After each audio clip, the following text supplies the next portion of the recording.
जमीन के लालच ने एक पुत्र को हैवान बना दिया, वो भी हैवान ऐसा कि इंसानियत भी शर्मसार हो जाए। इसका जीता जागता उदाहरण मऊ जनपद के हल्दरपुर थाना क्षेत्र के मऊ कुबेर ग्राम में देखने को मिला, जहां एक कलयुगी बेटे ने जमीन के लालच में अपने ही पिता की फावड़े से गला काट कर उसकी हत्या कर दी।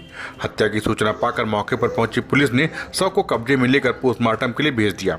आपको बता दें कि हल्दरपुर थाना क्षेत्र के मऊ कुबेर गांव के रहने वाले रामवृक्ष के 3 बेटे थे, सुभाष, मुरली एवं राजा प्रताप।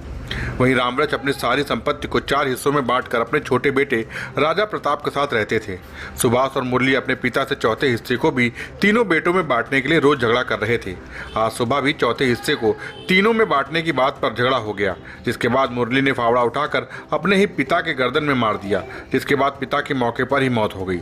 रामवृक्ष की मौत के बाद उनकी लाश को मुरली एक बोरे में भरकर कहीं फेंकने की फिराक में था, तभी घटना की जानकारी पुलिस को हो गई। पुलिस घटनास्थल पर पहुंचकर रामवृक्ष का शव कब्जे में ले लिया और मुकदमा पंजीकृत कर फरार चल रहे सुभाष, मुरली और उसके घर वालों की तलाश में जुट गई है। घर में उसके ही पिता रामवृक्ष की लाश उनको मार करके और पन्नी में बोरे में पैक करके कहीं और ठिकाने ही लगाने वाले थे, लेकिन शायद मौका ना मिलने के कारण उसको ठिकाने नहीं लगा सके और उनकी लाश वहां से बरामद हुई है। मौके जो मृतक रामवृक्ष हैं, इनके 3 लड़के हैं, सुभाष, मुरली और राजा प्रताप।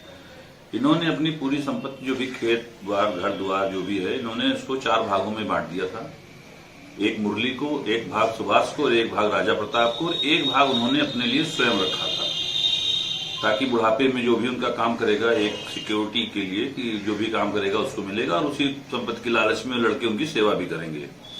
फिर वो अपनी उस संपत्ति के साथ अपने लड़के राजा प्रताप के पक्ष घर में रहते थे।